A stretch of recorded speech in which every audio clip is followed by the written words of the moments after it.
Good morning.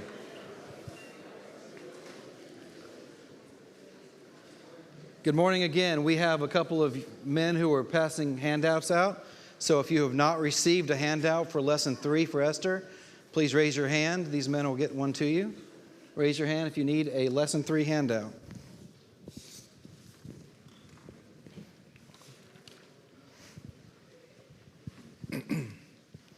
By the way, if you need one from Lesson 1 or Lesson 2, I've got them up here. You can see me after class or come up here on this front pew. We've got the handouts from Lessons 1 and Lessons 2. But Lesson 3, keep your hands up. Also, another plug, I've got member involvement forms up here for those who have not filled them out. We would love to have one filled out for men and women, member involvement forms. All right, so Esther, Lesson 3.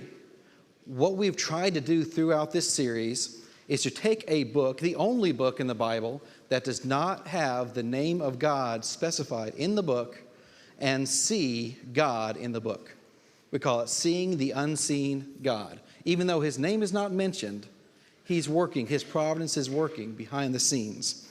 So in Esther chapter 1, we had King Ahasuerus of the Persian Empire who throws these lavish feasts. One that lasts 6 months, mainly for his nobles and princes. We know from history it's war planning, but also showing off his palace and his glory. Then he has another feast lasting a week. And this feast is for everybody in Shushan, everybody in the citadel of Persia. And that really is to show how powerful the king is and all of his glory. And he says, let the wine flow freely. Everybody drink as much as you want, including the king. And at the end of the week, the king is so merry with wine that he makes a very improper request. And he sends for his queen, Vashti, to come out to show off her beauty in front of everybody in the citadel. And Queen Vashti refuses. Well, we know that the king is very upset about this and asks his advisors, what should be done with Queen Vashti for refusing my request? And the people around him give him bad advice, and they say, if you don't do anything, you're going to cause the rest of the women in the kingdom to despise their husbands and not obey their husbands. So you make an example out of your queen. You banish her to show everybody who's really boss. And the king does this. Well, that's the end of chapter 1. Chapter 2, the king awakes and realizes what he did, realizes the request he made to the queen and what she did. And the people around her say, that's okay, you banish the queen, but you can make a new queen. We'll take all the young marriageable women in Shushan, bring them to you. We'll prepare them for you. You can spend the night with each one of them and decide which one you like the best, and that'll be your new queen. So that's what the king decides to do. One of those women that's brought to Shushan is a woman named Esther, a Jew who lives in Persia. She's orphaned, but she is being raised by her cousin, who's probably a little bit older than her, so he's raising her as his own daughter. This man's name is Mordecai.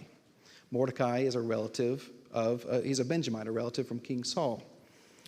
So she doesn't tell anybody she's a Jew because she's following Mordecai's orders, but the king ends up selecting her as his queen, throws a feast for her. And then we see at the end of chapter 2 where Mordecai, sitting at the king's gate, overhears a plot to kill the king. And so instead of joining in on that plot, what he does is he sends a message through Esther to King Ahasuerus about it. And the king finds out that it's confirmed, ends up killing the men, stopping the assassination attempt. And they write Mordecai's name in the Persian book of Chronicles. But it's very important we understand that he was not rewarded at that time. That will come later. So that's chapters 1 and chapters 2. We're going into chapter 3. And what I want us to focus on in these next 2 chapters, 3 and 4, is how we can see the unseen God in these chapters.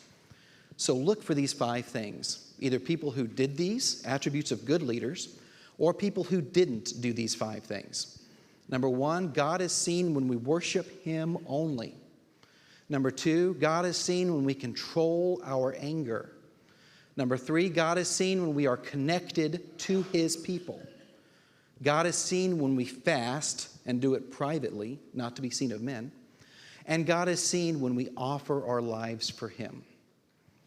So with that, we'll begin chapter 3. Imagine reading this in the Jewish context now. Esther 3. After these things, King Ahasuerus promoted Haman. Who is Haman? The son of Hammedatha the Agagite, and advanced him and set his seat above all the princes who were with him. So this king takes Haman, puts him above everybody else, basically makes him prime minister, second in command of the Persian Empire. If you're reading this as a Jew, you're thinking already this is bad news.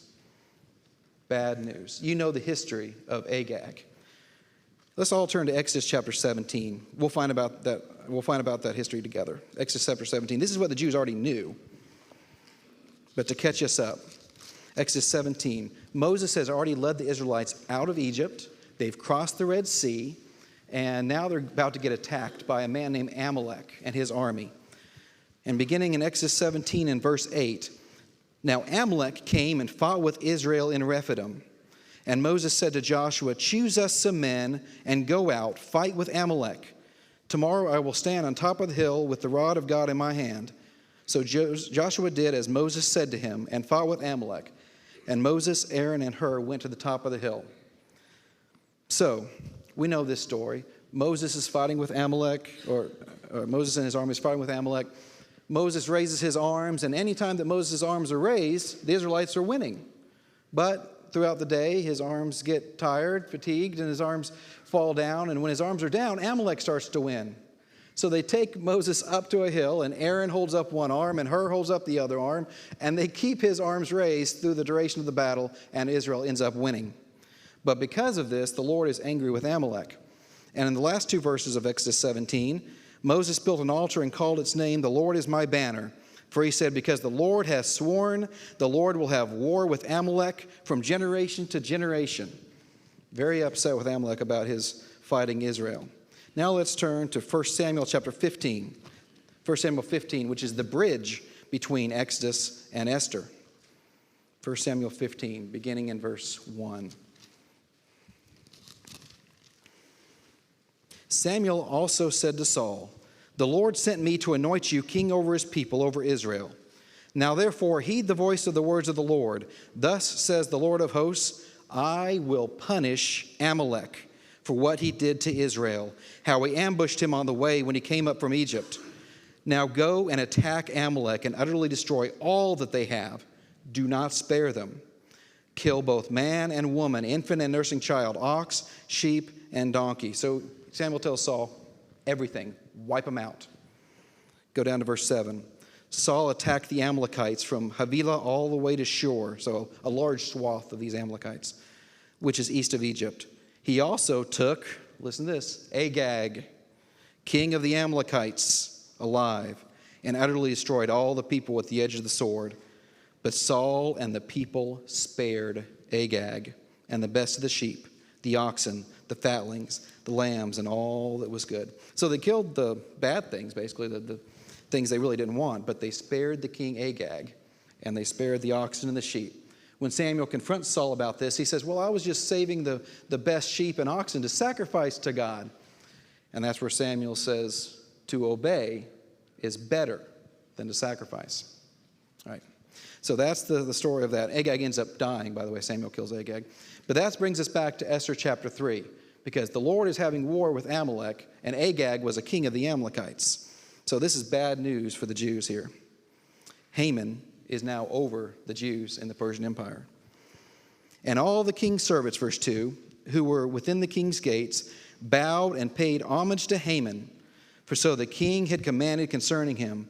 But Mordecai would not bow or pay homage. By the way, the Amalekites were also descendants of Esau. So that can tell you that between Esau and Jacob, who was called Israel, that was that connection as well. So Mordecai would not bow to Haman. Remember, Mordecai is sitting around the king's gate. He's been there since Esther was chosen. And so all the other people in Persia are bowing down to Haman because of the king's command, but Mordecai is not. Then the king's servants who were within the king's gate said to Mordecai, why do you transgress the king's command? Now it happened when they spoke to him daily, every day, they're trying to convince him, go ahead, bow down to Haman, save yourself, daily. And he would not listen to them. Then they told it to Haman to see whether Mordecai's words would stand. For Mordecai had told them he was a Jew. He couldn't bow down to Haman. He was a Jew, and he only had one God. When Haman saw that Mordecai did not bow or pay him homage, Haman was filled with wrath. And this word for wrath is not just the normal anger. This wrath means out of proportion to what you would expect. Much more than you would think for just one man not bowing down to him. It's the same wrath, prideful wrath, that King Nebuchadnezzar showed when Shadrach, Meshach, and Abednego would not bow down to his statue. And remember, Nebuchadnezzar's wrath was out of proportion. He made that fiery furnace 7 times hotter than it had ever been before. Killed the people who took Shadrach, Meshach, and Abednego.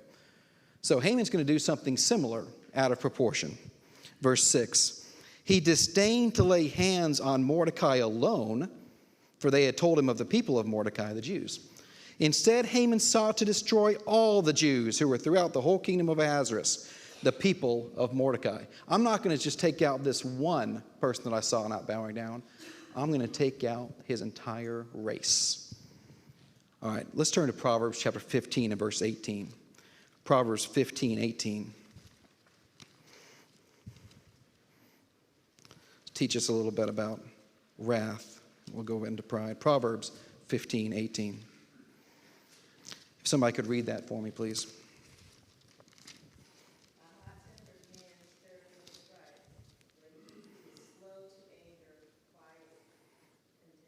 Very good. A wrathful man stirs up strife. This was not somebody who was going to allay contention. He was going to stir up the strife. We find out in the next chapter of Proverbs, 16:18, pride goes before destruction and a haughty spirit before a fall. We're going to find out how Haman's going to end up falling because of his pride. But Haman goes for all of God's people, all the people of Mordecai. Verse 7, he begins to plot the killing of the Jews. So in the first month, which is the month of Nisan, in the 12th year of King Ahasuerus, they cast pure, that is the lot, before Haman to determine the day and the month until it fell on the 12th month, which is the month of Adar. And I'll show you on this calendar, I have the Hebrew calendar up. Their calendar in Persia, or in Hebrew rather, did not start on January 1st like our calendar does. Theirs starts at what we call the vernal equinox, which is our first day of spring. So right here, toward the end of March, when we're starting spring, they're starting their calendar. So they have Nisan. That's the first month of their calendar. That's where we are at this setting in the story. The second month, of course, being Iyar. The third month being Sivan. Goes all the way around until their last month, Adar. So when they cast the lot, the pure, to find out when this plot's going to take place, it ends up being all the way around to Adar. So the Jews have almost a whole year. It's about 11 months before this is going to happen. So let's now turn to Proverbs 16:33. Proverbs 16:33, because I think this was God's providence that gave the Jews the whole year. Proverbs 16:33. If somebody else could read that for me. The lot is cast into the lap, but its very decision is from the Lord. Very good. The lot is cast in the lap. Every decision, though, from that lot, it's not man's decision. It's God's decision. He's controlling that lot. So God's giving the Jews the whole year to figure out what's going to happen, how they're going to be saved. All right. Then Haman said to King Ahasuerus, listen how he phrases this. He doesn't go to the king and says, hey, king, this man over here is not bowing down to me, so let's kill everybody he's related to. Right? He doesn't do that. He really markets this to the king, and he says, king, there is a certain people scattered and dispersed among the people, a rogue, rebellious crew among the people in all the provinces of your kingdom. Their laws are different from all other peoples, and they do not keep the king's laws, right? The basis of persecution throughout history, they are different than us. Their laws are different from us, and they don't follow your command. Now, I'll give that a half-truth. Mordecai didn't follow the king's command, but from everything else we can read, it seems like the Jews were model citizens. They weren't any trouble for the king other than this one area of pride for Haman. But Haman promotes this with half-truths and prejudice. Therefore, it is not fitting for the king to let them remain. And then, if that wasn't enough for the king to say, yes, you can destroy this rebellious crew, he says, oh, and if it pleases the king, let a decree be written that they be destroyed, and I will bribe you. I will pay you 10,000 talents of silver into the hands of those who do the work to bring it into the king's treasuries. King, it's a win-win for you. You get rid of this coup and you get money. And the king says, sure. The king took his signet ring from his hand and gave it to Haman, the son of Hammedatha the Agagite, the enemy of the Jews. Unprovoked power against the Jews here, and unlimited power against the Jews. And the king said to Haman, the money and the people are given to you to do with them as it seems good to you. This is the same type of symbol that Pharaoh gave to Joseph in Genesis. Pretty much anything you want to do, go ahead. And in this case, the Persian law, the king couldn't even change a rule that Haman put into effect with his signet ring. So, very bad for the Jews. Then the king's scribes were called on the 13th day of the first month, and a decree was written according to all that Haman commanded, to the king's satraps, to the governors who were over each province, to the officials of all people, to every province, 127 of them, remember, according to its script, and to every people in their language, in the name of King Ahasuerus it was written, and sealed with the king's signet ring. And the letters were sent by couriers into all the king's provinces to destroy, to kill, and to annihilate all the Jews, both young and old, little children and women, in one day. When is it going to happen? On the 13th day of the 12th month, which is Adar, and to plunder their possessions. So you're a Jew in the Persian Empire. You're not privy to what happened at the king's gate, right? And you're just out here doing your own thing, following all the laws, and you get a letter from one of the couriers, and it says, at the end of the year, you're going to be killed. But not only you, your wife is going to get killed. Your little children are going to get killed. And everything you've worked for is going to be plundered and taken away from you. And you don't understand why. That's the situation the Jews were in. And an astute scholar had written, possibly Haman was counting on this plundering to pay for the bribe for the king. How's he going to get those 10,000 talents? It may be that it was going to be stolen from the Jews to be used for their own death. A copy of the document was to be issued as law in every province, being published for all people, that they should be ready for that day. The couriers went out, hastened by the king's command, and the decree was proclaimed in Shushan the citadel. So the king and Haman sat down to drink. I love this. They sat down to drink. The king's happy, right? Haman's very happy. But the city of Shushan was perplexed. They don't understand what's going on. And it's possible they don't like the fact that the king's power now is in an enemy of the Jews' hands, Haman, who is using it and abusing it. It's also ironic that King Saul was a Benjamite, Mordecai is a Benjamite. King Saul had spared the life of Agag, but the descendant of Agag, Haman, is not going to try to spare the life of Mordecai. Ironic. So that's the end of chapter 3. All right, any questions on chapter 3? Any comments on what's going on here? Haman's plot, bad news for the Jewish community. Oh, sure. Yeah, he said if you don't obey God's commands, it will come back to bite you. I think that's throughout Scripture, right? Yeah. Karma. Anybody else? All right, we're doing good. Let's move on to Esther chapter 4. When Mordecai learned all that had happened, he tore his clothes and put on sackcloth and ashes, and went out in the midst of the city, cried out with a loud and bitter cry. So what was the purpose of sackcloth and ashes? What do we know? Mourning. Yeah. Anybody else? All right, let's read the next couple of verses. He went as far as the front of the king's gate, for no one might enter the king's gate clothed with sackcloth.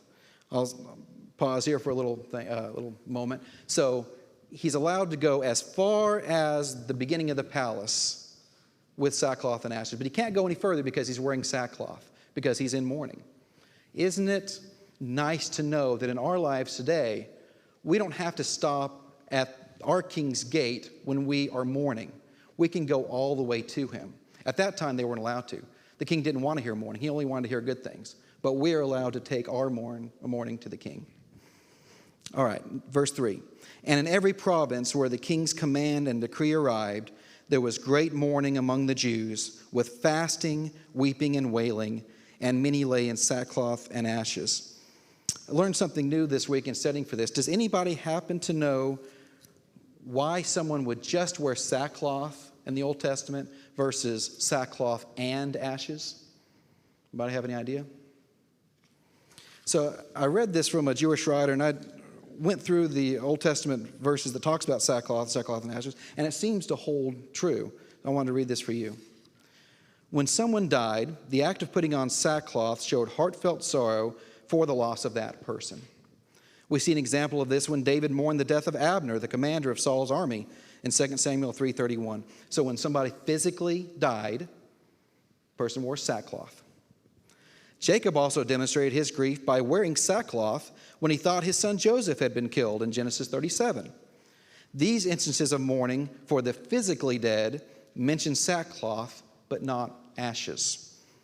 Ashes accompanied sackcloth in times of national disaster or repentance from sin. So national disaster or spiritual death, so spiritual repentance. For instance, this describes Mordecai tearing his clothes, putting on sackcloth and ashes, and walking out into the city wailing loudly and bitterly, his reaction to the king's declaration giving the wicked Haman authority to destroy the whole nation of the Jews. Mordecai was not the only one who grieved. In every province to which the edict and order of the king came, there was great mourning among the Jews, with fasting, weeping, wailing. Many lay in sackcloth and ashes, the Bible says in verse 3. The Jews responded to the devastating national news concerning their race with sackcloth and ashes, showing their intense grief and distress. Sackcloth and ashes were also used in the public sign of repentance and humility before God. When Jonah declared to the people of Nineveh that God was going to destroy their whole nation, everyone from the king on down responded with repentance, fasting, and sackcloth and ashes. When Daniel was praying to God about the destruction of Jerusalem, he wore sackcloth and ashes. I just thought that was interesting. I want to share that with you. All right, so moving on. Esther continues to hide her identity. So remember, the Jews outside are mourning. They're in sackcloth and ashes. She's in the palace. And apparently, she doesn't know about the king's edict. We find that out in the next couple of verses.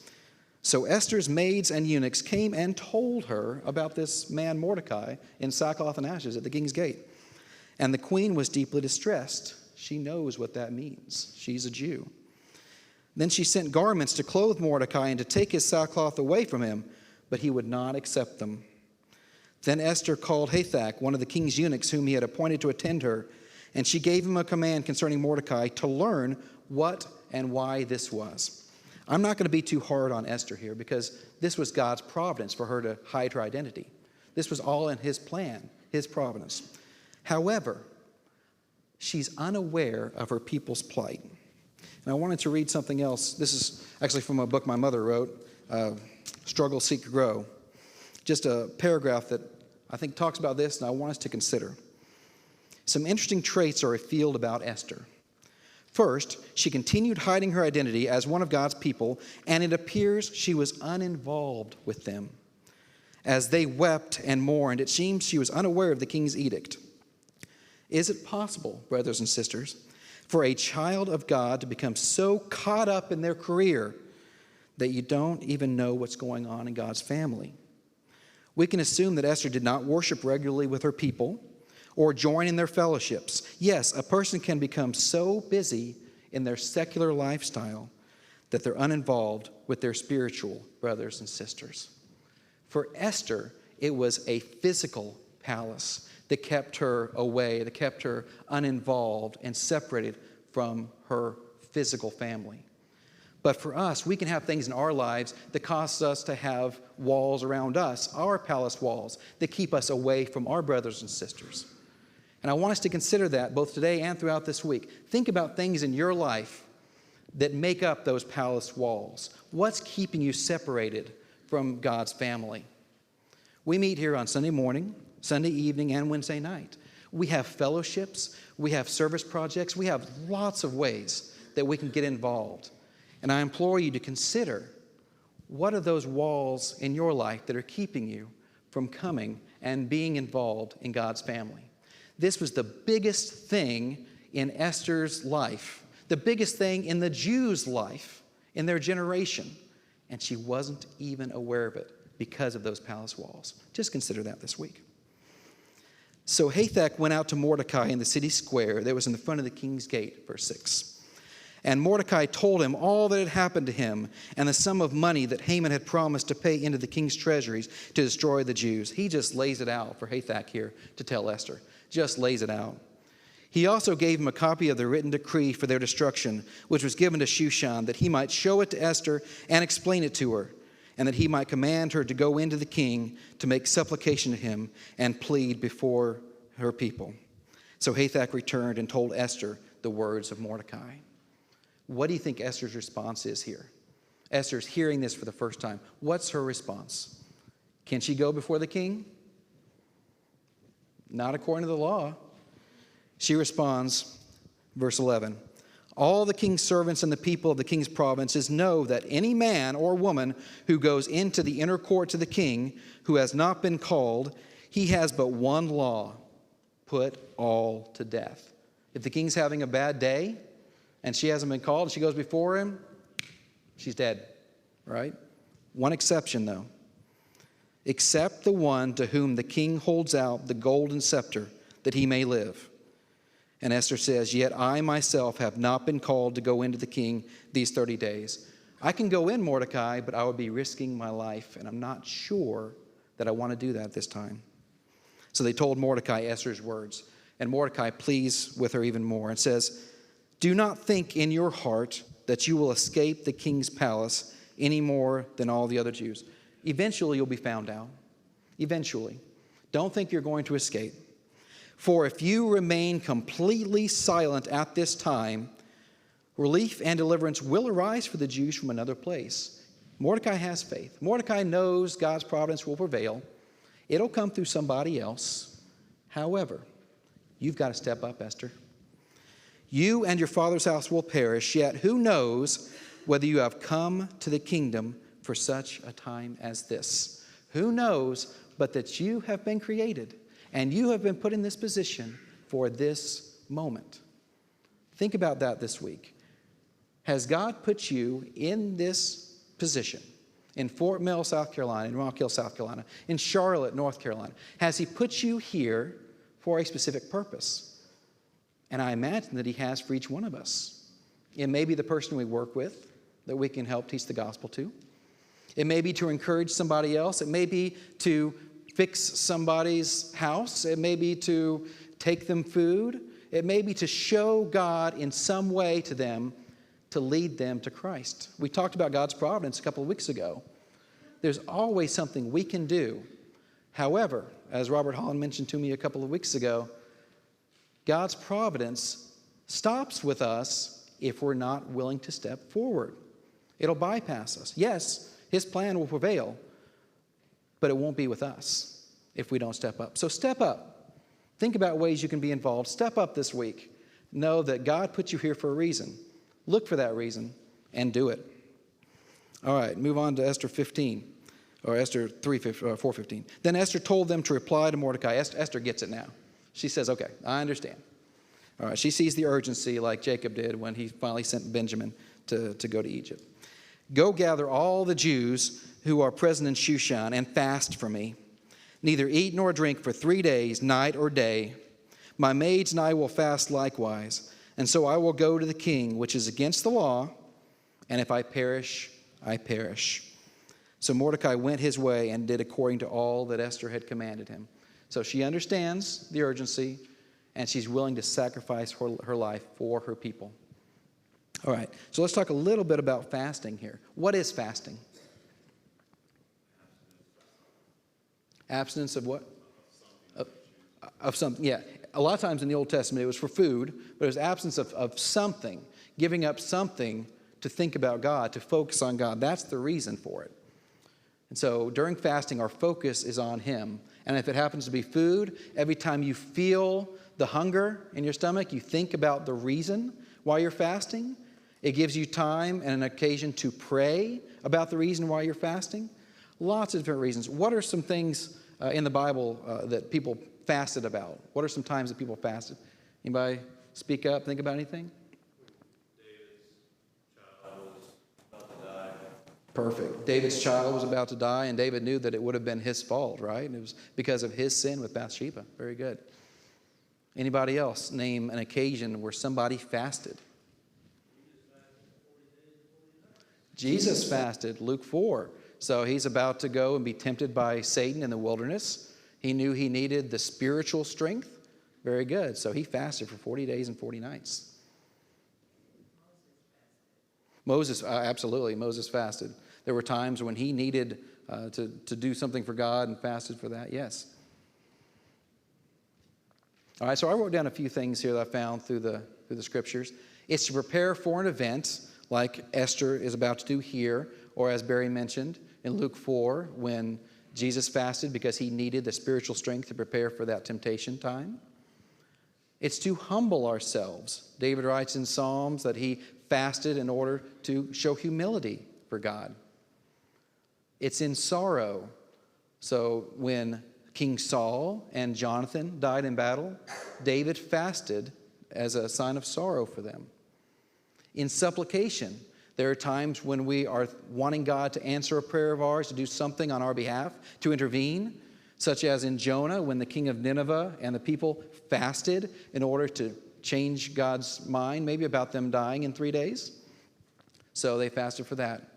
Is there ever a time in the Bible where it tells us to fast for other people to see? No. In fact, it says just the opposite. Do not fast for self-glory. Matthew 6, it says, don't go out into the streets like the Pharisees do and proclaim that you're fasting, right? He says on multiple occasions they have their own reward for that. In Luke 18, there was a Pharisee who was in the temple, and of course the publican was on the ground saying, Lord, be merciful to me, a sinner. But the Pharisee, his own self-righteous self, says, Lord, you must be lucky to have me. I fast twice a week. I give all that I have to the poor. Don't do that. Don't show others that you're fasting. And as a physician, I'll say if you choose to do it with food, just make sure you consult with your physician, because people have different medical problems. So I wouldn't want you to go for an overextended period of time with this. But for whatever time that you're allowed to because of your medical condition, I would ask you to consider doing that, either because you want to show God your humility, to prepare for an event in sorrow or in supplication. So seeing the unseen God in Esther. God is seen when we worship him only. Can somebody turn to Exodus chapter 20 and verse 3? And another person, Luke 4, 5 through 8. Who wants to read Exodus 20, verse 3? Okay. Yes. One other thing on the fasting is it always seems to be associated with prayer. Oh, yeah, absolutely. So there is this notion of, hey, I'm going to do physically what's necessary to get my heart and my mind right, to maximize, and go to God in a humble prayer. Daniel did that. The people in Israel did that when they were trying to build the temple and when the priests were coming back. And there's a lot of examples of that. So Matt astutely says fasting is almost always, if not always, associated with prayer and written down with somebody praying. So fasting and prayer go hand in hand. Very good. Exodus chapter 20, verse 3, somebody? You shall have no other gods before me. We are to worship him only. How about Luke 4, 5 through 8? Therefore, if you will worship before me, all will be yours. And Jesus answered and said to him, get behind me, Satan, for it is written, you shall worship the Lord your God, and him only you shall serve. Very good. So Satan is telling Jesus, you can bow down before me. And Jesus says, absolutely not. It's written, worship God only. What is a way that we see in Esther 3 and 4? How is God seen about somebody worshiping him only?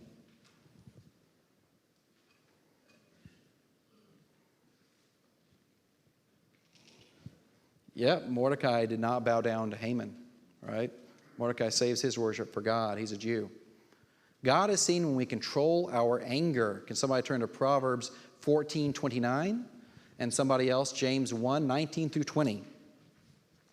Proverbs 14:29 and James 1:19 through 20. Who wants to read the Proverbs chapter or verse. Whoever is slow to anger has great understanding, but he who has a hasty temper solves folly. Very good. How about James 1:19 through 20? I love the book of James.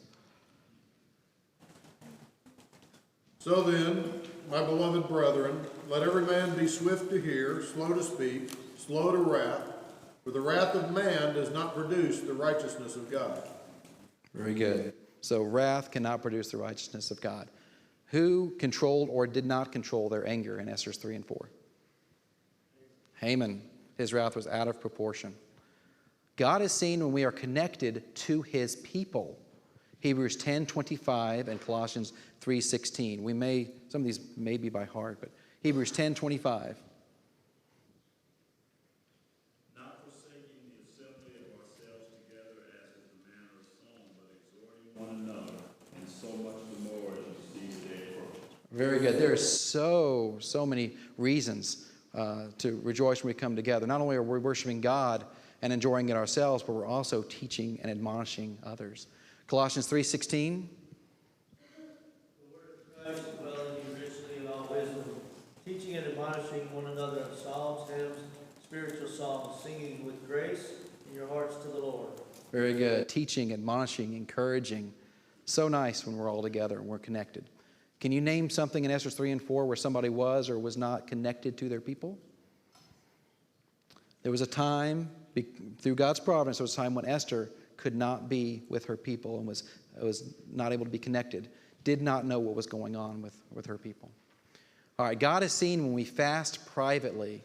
Matthew 6:16 through 18. Matthew 6:16 through 18.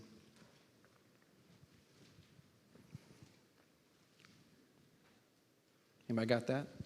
Moreover, when you fast, do not be like the hypocrites with the sad countenance, for they disfigure their faces, that they might be seen. And that they might be seen of men who fasting, as assuredly I say to you, they have their reward. But you, when you fast, anoint your head and wash your face, and so that you do not appear to men who fasting, but to your Father who is in the secret place, and your Father who sees in secret will reward you openly. All right, so fast, but fast privately. Don't do it to be seen of men. All right, who in these two chapters is talking about fasting? Esther. Yes, she and her maids are going to fast. She asks Mordecai and people around him to fast. Something's going to happen, and she wants to fast so that God can work through her. And then finally, God is seen when we offer our lives for him. Mark Ennis, can you do Hebrews 12:2? And then Robert Holland, would you do Romans 12:1? And Ed, would you mind reading Isaiah 6, verse 8? I originally had sacrifice our lives for him, and that's a part of it. Esther was willing to sacrifice her life for God, but it's more than that. And these verses will show that. So Hebrews 12:2. Looking unto Jesus, the author and finisher of our faith, who for the joy that was set before him endured the cross, despising the shame, and has sat down at the right hand of the throne of God. Very good. Romans 12:1. I appeal to you, therefore, brothers, by the mercies of God, to present your bodies as a living sacrifice, holy and acceptable to God, which is your spiritual worship. Very good. A living sacrifice. Yes, be faithful unto death, and I will give you a crown of life, Revelations 2:10. But also present your bodies a living sacrifice. While we're here, be ready. Step up. Isaiah 6:8. Also I heard the voice of the Lord saying, whom shall I send, and who will go for us? Then I said, here am I, send me. Isaiah, here am I, send me. Think of a time this week when you can tell that to God. Here am I, send me. So, who in Esther 3 and 4 offered their lives for the sake of God? Esther. Very good, very good. All right, let's answer our study guide. Number one, Haman was a descendant of, there's three possible answers. I just have two lines on here. Hamadatha, that works. Agag. You could also put Amalek or Esau, any of those. The two I was thinking of when I wrote this was Agag and Esau, but Amalek works and Hamadatha works. Very good. Either way, it's not good news for the Jews. King Ahasuerus gave Haman his what, which signified irrevocable power? Signet ring. Who prompted Queen Esther to plead for the Jews? Mordecai, very good. How can Esther 4:14 apply to us today?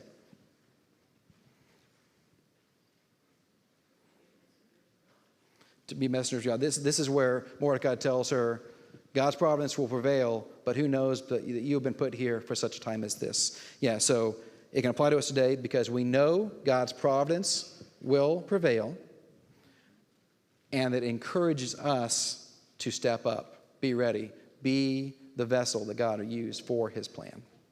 So any of that will work for that particular question. God is seen when we worship who only? Him. God is seen when we control our anger. God is seen when we are what to his people? Connected. God is seen when we what privately? Fast. And God is seen when we offer our blank for him. Yeah. All right, so we're at a crossroads here in Esther. Esther's going to step up. So be here next week and find out, Esther 5 and 6, how she's going to step up to be a vessel of God. Thank you.